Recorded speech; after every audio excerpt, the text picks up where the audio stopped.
తెల్లని పాలధారలల్ల పల్లె తెల్లారుతుంటదిరా గుళ్ళోని గంటలు కాడెట్ల మెడలోన జంటగా మోగుతూ ఉంటాయిరా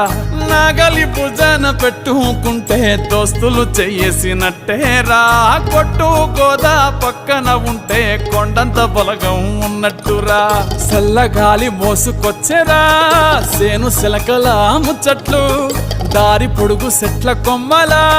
రాలుతున్న పూల సప్పట్లు గట్టి మోపులు కాల్వ గట్టులు చెమట సుక్కల్లో తడిసిన ఈ మట్టి గంధాల